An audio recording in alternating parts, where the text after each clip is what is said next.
Maraming fans ang nag-aabang sa kung magbabalik pa ba o magre-retiro na sa PBA si James Yap matapos ang impresibong performance ito sa Phil-Chinese Athletic Association. Ngunit ano nga ba ang tugon dito ng dating muka ng liga? Alamin yan sa reporter teammate Raymar Patriarca. Pinatunayan ni Big Game James Yap na pagdating sa basketball, isa pa rin siya sa mga top scorer sa bansa.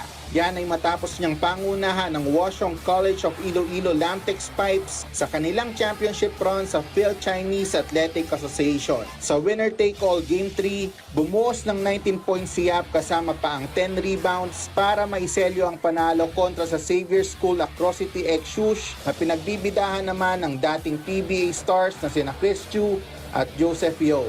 Present sa finals match ang mga dating teammate at nakasama ni Yap sa PBA tulad ni Paul Artadi, Ronedel De Ocampo at PBA Moto Club members na sina Rico Meyerhofer at Jerwin Gajo.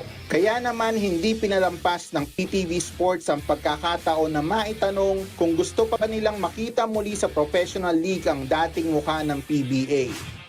Oo naman, alam mo, James Yap, galing kami sa Europe, di ba yung PBA Moto Club namin, naglaro kami sa Europe, saka sa UK, saka sa Madrid. So, MVP namin yan doon. Tapos lumipad dyan dito just to play here. So, champion ulit. So, I think kaya-kaya pa sumabay sa PBA na to. Or any league, B-League or whatever, kaya pa ng James Yap.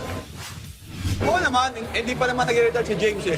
Pwede pa siya bumalik anytime. Hanggat siyempre, di ba, ngayon, panalo mo sa Conchal, medyo busy pa. So, tingnan natin, babalik yan sa PBA.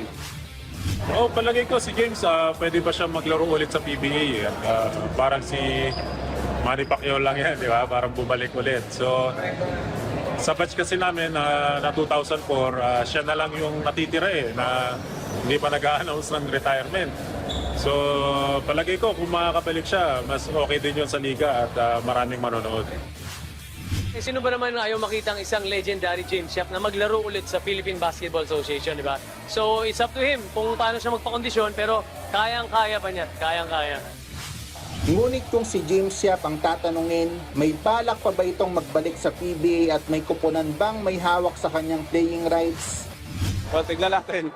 Tignan natin muna. So far, wala pa naman akong free agent ako. Pero yung rights ko nasa Blackwater, of course. Huling naglaro sa PBA si Yap sa Blackwater noong nakaraang taon. Sa ngayon ay maraming nag-aabang kung muli bang magbabalik sa liga ang 43-year-old superstar, lalo pat maganda ang performance nitong pinakita sa FCAAI. Raymar Patriarca, para sa Atletang Pilipino, para sa Bagong Pilipinas.